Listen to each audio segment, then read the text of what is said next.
Hi friends, ഇന്ന് ഞാൻ വന്നേക്കുന്നത് മീൻകറിയുമായിട്ടാണ്. മുളക് പൊടി ഇട്ട് വറ്റിച്ച് വെച്ച മീൻകറിയാണ് ഞാൻ ഉണ്ടാക്കിയിരിക്കുന്നത്.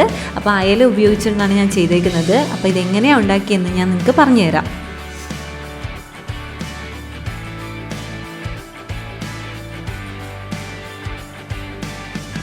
അപ്പോൾ മീൻകറി ഉണ്ടാക്കുന്നതിന് വേണ്ടിയുള്ള അയലയാണ് ഞാൻ എടുത്തേക്കുന്നത്. അത് ഞാൻ നന്നായി ക്ലീൻ ചെയ്ത് മുറിച്ച് വെച്ചിട്ടുണ്ട്. പിന്നെ നമുക്ക് കുറച്ച് ഇഞ്ചി, വെളുത്തുള്ളി, കറിവേപ്പില, പിന്നെ പച്ചമുളക്, തക്കാളി, പിന്നെ പുളി, വാളംപുളിയാണ് ഞാൻ ഉപയോഗിക്കുന്നത്. ഇത്രയും ആവശ്യമാണ്. ഇനി ചട്ടിയിലേക്ക് നമുക്ക് കറി വെക്കാൻ വേണ്ടിയുള്ള മുളക് പൊടി ഇട്ട് കൊടുക്കണം. ഞാനൊരു 5 ടീസ്പൂൺ മുളക് പൊടി എടുത്തിട്ടുണ്ട്. അപ്പോൾ അത് ഓരോരുത്തരുടെ എരിവിനനുസരിച്ച് കൂട്ടുകയോ കുറയ്ക്കുകയോ ചെയ്യാം. പിന്നെ ഒരു 1/4 ടീസ്പൂൺ മഞ്ഞൾപ്പൊടി, പിന്നെ ഒരു കുറച്ച് ഉലുവാപ്പൊടി, 1/4 ടീസ്പൂണൊന്നും വേണ്ട, ഒരു കുറച്ച് ഉലുവാപ്പൊടി മതി, അത് വറുത്ത് പൊടിച്ചതാണ്. പിന്നെ ഇപ്പം ഞാനിതിലേക്ക് 1 ടീസ്പൂൺ ഉപ്പിട്ട് കൊടുക്കുന്നുണ്ട്. പിന്നെ നമുക്ക് നോക്കിയിട്ട് വേണമെങ്കിൽ ഇട്ട് കൊടുക്കാം. ഇനി എല്ലാം കൂടെ നന്നായിട്ടൊന്ന് മിക്സ് ചെയ്യാം. ഇനി ഇതിലേക്ക് നമുക്ക് പുളി പിഴിഞ്ഞ് വയ്ക്കണം. അപ്പോൾ കുടംപുളി ഉപയോഗിച്ച് ചെയ്യുന്നവർക്ക് കുടംപുളി ഇട്ട് കൊടുത്താൽ മതി. അപ്പോൾ ഞാൻ വാളംപുളിയിലാണ് ഉണ്ടാക്കുന്നത്. അപ്പം വാളംപുളി നന്നായിട്ട് ഞാൻ വെള്ളത്തിലിട്ട് കുതിർത്ത് വെച്ചിട്ടുണ്ട്. അപ്പോൾ ഇതിൻ്റെ നീരെടുത്ത് നമുക്ക് ഇതിലേക്ക് ഒഴിക്കാം.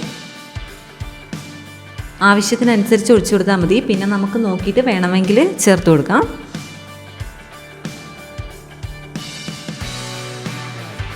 ഇനി പുളിവെള്ളത്തിൽ നന്നായിട്ട് ഈ പൊടിയൊന്ന് മിക്സ് ചെയ്തെടുക്കുക, എല്ലാ പൊടികളും.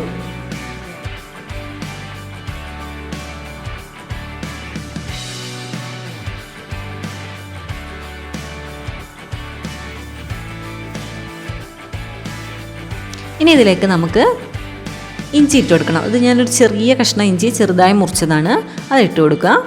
ഇനി ഒരു 3, 4, 5 അല്ലി വെളുത്തുള്ളി ചെറുതായി മുറിച്ചത് ഇട്ട് കൊടുക്കുക.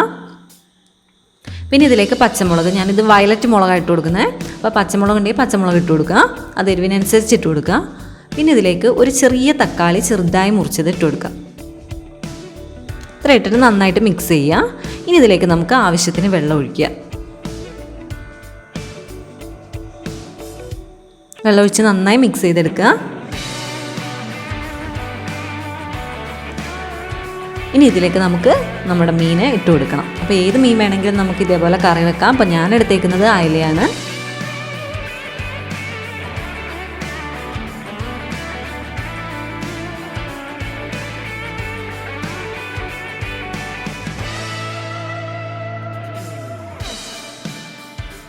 അപ്പോൾ മീനൊക്കെ ഞാൻ ഇതിലേക്ക് ഇട്ട് കഴിഞ്ഞിട്ടുണ്ട്.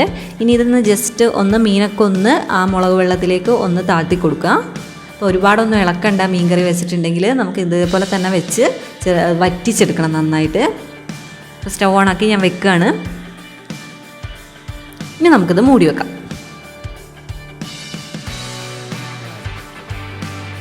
ഒരു 5 മിനിറ്റ് കഴിഞ്ഞിട്ടുണ്ട്. അപ്പോൾ നന്നായി തിളച്ച് വരാൻ തുടങ്ങിയിട്ടുണ്ട്. അപ്പോൾ ഇത് നന്നായിട്ട് വറ്റിച്ചെടുക്കണം. അപ്പോൾ നമുക്കിത് ഒന്നും കൂടെ മൂടി വെക്കാം.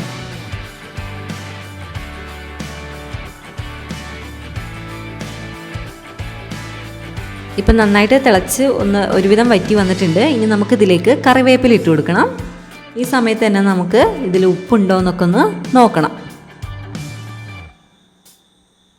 ഉപ്പ്, പുളി ഒക്കെ ഉണ്ടെങ്കിൽ ഈ സമയത്ത് നമുക്ക് ചേർത്ത് കൊടുക്കാം, കുറവുണ്ടെങ്കിൽ. അപ്പോൾ എനിക്ക് ഉപ്പിന് കുറച്ച് കുറവുണ്ട്. അപ്പോൾ അതുകൊണ്ട് ഞാനൊരു 1/2 ടീസ്പൂൺ ഉപ്പ് കൂടെ ചേർത്ത് കൊടുത്തു.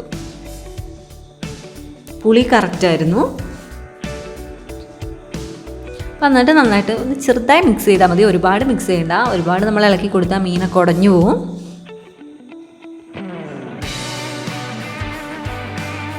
അപ്പം നന്നായി തിളയ്ക്കുന്നുണ്ട്. ഇനി നമുക്കിത് തുറന്ന് വെച്ച് തന്നെ കുക്ക് ചെയ്യാം.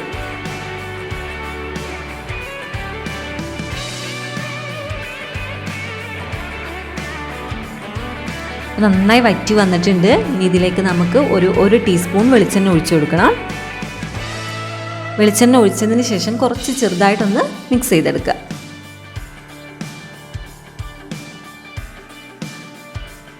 അപ്പോൾ നമ്മുടെ മീൻ കറി റെഡി ആയിട്ടുണ്ട്. നല്ല മുളകിട്ട മീൻകറിയാണ്. അപ്പോൾ ഓരോരുത്തരുടെ എരിവിനനുസരിച്ച് മുളക് പൊടി ചേർത്ത് കൊടുക്കാം. അപ്പം ഞാൻ ഒരുപാട് എരിവായിട്ടല്ല വെച്ചത്. അപ്പം ഇതേപോലെ എല്ലാവരും ഒന്ന് ട്രൈ ചെയ്ത് നോക്കണം. കപ്പേൻ്റെ കൂടെയോ ചോറിൻ്റെ കൂടെ ചപ്പാത്തിൻ്റെ കൂടെ എന്തിൻ്റെ കൂടെ വേണമെങ്കിലും നമുക്ക് മീൻകറി ചേരുന്നതാണ്. അപ്പോൾ എല്ലാവരും ഒന്ന് ട്രൈ ചെയ്ത് നോക്കണം. ഇതേപോലെ മീൻകറി ഉണ്ടാക്കി നോക്കണം. അപ്പോൾ വീഡിയോ ഇഷ്ടപ്പെട്ടെങ്കിൽ ലൈക്ക് ചെയ്യുക, കമൻറ്റ് ചെയ്യുക. കൂടാതെ എൻ്റെ ചാനൽ സബ്സ്ക്രൈബ് ചെയ്യാത്തവരുണ്ടെങ്കിൽ സബ്സ്ക്രൈബ് ചെയ്യുക. കൂടെയുള്ള ബെല്ലൈക്കണും കൂടെ ഒന്ന് ക്ലിക്ക് ചെയ്യണം. എന്നാൽ മാത്രമേ ഞാൻ ഇടുന്ന വീഡിയോസിൻ്റെ നോട്ടിഫിക്കേഷൻ നിങ്ങൾക്ക് കിട്ടുകയുള്ളൂ. ഇനി ഒരു പുതിയൊരു വീഡിയോ ആയിട്ട് വീണ്ടും വരുന്നതായിരിക്കും.